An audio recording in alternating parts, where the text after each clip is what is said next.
bakit po mas maraming naging successful na network marketing na mga undergraduate compare sa mga professional? Oo nga. Tama, no? Bakit? Kung i-survey nyong mabuti, may katotohanan to. In fact, ginagamit kong line yan when I do my NDO. Lagi kong tinuturo during my NDO, bakit sa observation natin, mas maraming non-professionals, no, na nagsasucceed versus professionals. Alam mo, sagot dyan, attitude pa rin. Alam nyo kung bakit? Hindi ko nilalahat, no? Pero karamihan ng professionals, when they join, at the back of their mind, alam nila may fallback sila eh. Alam nila may babalikan sila eh. Yung bang tipong kahit na hindi mag-succeed sa networking, okay lang kasi may sweldo naman eh. May babalikan. May reservation. Ibig sabihin, meron silang fallback. May babalikan. May comfort zone. Comfort zone. Kumpara mo dun sa non-professionals, people like Leo Caduyak, people like Wilfredo Laway, tricycle driver, tuyo vendor, I met Yuri Mesagrande of Gensan, basahan vendor, if you know Junagaraw, embalsamador. Bakit mas nagiging successful itong mga to?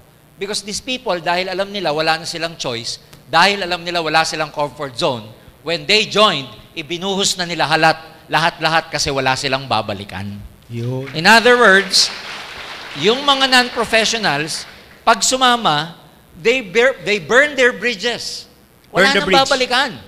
Eh yung mga professional, engineer ka, nurse ka, doktor ka, lawyer ka, clerk ka, call center agent ka, alam mo na kahit hindi mo galingan dito, may naghihintay sa'yo eh. Second, yung non-professional pag nag-join, walang pride. Yeah. Alam niya wala siyang alam eh. Yes. Hindi, Kumbaga, empty siya, empty. empty. Oo. Kumbaga para sa kanya, alam niyang grade 5 lang tinapos niya, grade 6. So, ang bilis pasukan. Oo. Kasi alam niyang uhaw. Wow. Eh yung mga professionals, again, hindi ko nilalahat. Yung professional magaling na eh. Nagbabounce daw yung mga ano doon eh. Yes. Mga teaching eh. Minsan, Alam ko na yan. mas magaling ako dyan eh. Yung ibang professionals, uupo ng 2 hours, mainipin. Saka judgmental na minsan, sir eh. May mga iba-iba na silang opinion. So, it's just a matter of attitude. It doesn't mean na minsan, mas magaling. Hindi. Marami akong kilala, professional ang gagaling. Pero tinatalo ng non-professional na hindi magaling. Bakit? Attitude eh. Attitude. Kaya, kung ang bottom line dito is gagawin mo yung lahat or i-burn mo yung bridges mo at ang iisipin mo wala ka nang babalikan, lalabas yung best mo eh. Yes. Pag lumabas yung best mo, you can do everything. Minsan, ang professional, mahirapan ng konti. Ma-Indian lang. Hindi bagay sa akin to eh. Balik na lang ako sa trabaho ko. So, pwedeng ego pa rin yun. Ego pa rin. Pride pa rin. Sir, dagdagan ko lang sa professional, no? Kasi tingin ko, biktima lang din naman sila nung conditioning or mindsetting na ginawa ng mga university or ng parents nila, ng school na ito yung line mo, ito yung bagay sa'yo, dito ka magpo-prosper, Totoo. dito ka magiging successful. Yun din kasi ang mindsetting lang na nangyari sa past. Totoo yan. Yan yung tinatawag na, kasi ang human beings, Roy, as we know, we are social creatures ang tawag sa atin. Social creatures. Ibig sabihin ng social creatures, nakokondisyon ka ng environment mo. Nakokondisyon ka socially, culturally, tsaka nakokondisyon ka ng environment. So kung ang environment before is that, go to school, get good grades, and go look for a good job, we end up being trained to be professionals and look for a job. Yeah. Trabaho talaga hanapin mo. So doon ka naka-attune. Pagkaka-train mo. Yun ang attune mo. Ngayon, ang problema doon, dahil lahat sa environment, especially sa Philippine settings, yan ang tinuturo ng karamihang tao sa mga anak nila. Yan yung kultura. Yan yung social conditioning kung tawagin. Nagkakaroon na ng tinatawag na herd mentality. Herd mentality. Oo, yung parang susunod ka na lang. Susunod ka na lang. Herd. Yung parang where the general herd goes, susunod ka na lang. Ang problema ito, pag hindi ka sumunod dun sa karamihan na yun ang ginagawa at kumontra ka, ang tingin sa'yo, out of place ka. Yun. Ang tingin sa'yo, ikaw ang mali. So parang yung mga networker ngayon na pumapasok, Precisely. kaya ang tingin sa atin, parang, ayun, baliw. Oo, parang out of the way ka. Kasi ang way, dapat papunta dito, ikaw, sumuway ka. Sumusuway ka. Kaya out of the way ka. So, yun ang reason, ba't yung mga friend nila ngayon nagkakawalaan? Yes, totoo yan. Kasi nga, yung general herd, parang ganito yan. Kung manunod kayo sa Discovery Channel, yung mga wilder beast, yung mga parang mga buffalo na Yes, sila, sir. sabay-sabay. Sabay-sabay. Ang tawag doon, herd yun eh. Pero pag may isang hindi sumabay, pansin na pansin siya eh. Siya yung kakaiba. Kaya ikaw na nagne-networking, kakaiba ka sa lahat kasi karamihan magiging average ang buhay. Pero ikaw, mag-iiba ang buhay mo dito. Extraordinary. Correct. Di ba? Ganda, Herd. ganda. Oo. May napansin pa ako, sir, parang heard din ba yung mga katulad ng mga nag-graduate ng nurse na dahil nga nauso, hindi na nag-isip dahil sa, parang naging dogmatic, hindi na question. Parang uso ang nurse, may pera sa pagiging Yes. RN, then sa Amerika may future ka, kikita ka ng dollar. Kaya lahat nagpaaral lang nurses. Totoo. Huwag na tayong lumayo. Yun nangyayari ngayon na pag-OFW ng mga tao. Social conditioning din yun eh. Herd mentality din yun eh. Okay. Kasi, ang nakita natin sa environment, walang pera sa Pilipinas, nasa labas. Kaya karamihan ng tao, ang thinking, mag-OFW. We are one of the largest exporters of manpower in the whole world. Kasi nga, ang social conditioning, culturally speaking, ng Pilipino, walang pera dito. Abroad tayo, kung gusto mo magpagawa ng bahay, abroad.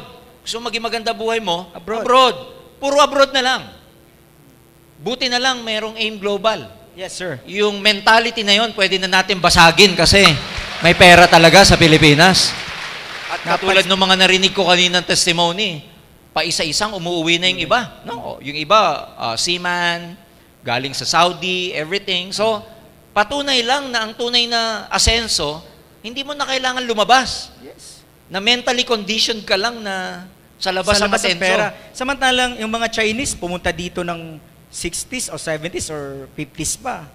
Yung mga 80s ata pumunta dito yung mga Bombay. Oo. Then, Korean ngayon. Oo nga. So, sabi ko, kung wala pera sa Pilipinas, ba't itong mga businessman Yeah. nandito? Totoo yan. Tama, di ba? Kaya ano yan, beware of social conditioning. Kasi nung bata tayo, wala ka pang filtering mechanism para i-reject yung mga hindi magandang pumapasok eh. Correct. Pero ngayong adult ka na, pwede mo nang i-reject o i-accept kung ano yung mga sinasabi sa'yo. So, baga parang pagkain. Kung alam mong mga poison yung wag mong kainin. kainin. Kasi poison yan Yes, lason oo. So, Kaya yung mga nga, sa utak, Roy, maganda yung ganitong training kasi, kumbaga dati, sa computer, parang mind natin, parang computer eh. oo. Na-installan ng kung ano nung mga software. Ang problema, may virus. Mhm. So, may virus karamihan ng program na pumasok dito.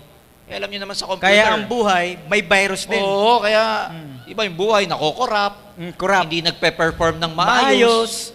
Shaky. Diba? Lagging, ang tagal lagging. mag-process, Oo. nakakita na ng opportunity, ang tagal mag-isip. Nandiyan na nga eh. Kasi may virus kotse na nga eh. May kotse na eh. Oo eh. Oh. Woo! Kasi Guys, are you having fun, guys? Kaya maganda, 'di ba sa computer maalis mo lang ang virus pag nag-antivirus Nag-format ka. or nag-reformat. Nag-reformat. Kaya nga yung ganitong training, ang mga trainings ng AIM Global, naka-design to para Reprogramming. i-format ang mga utak format. nila. Tama. Kasi pag na-reformat, tanggal ang virus. Lalagyan ng bagong Oo, system.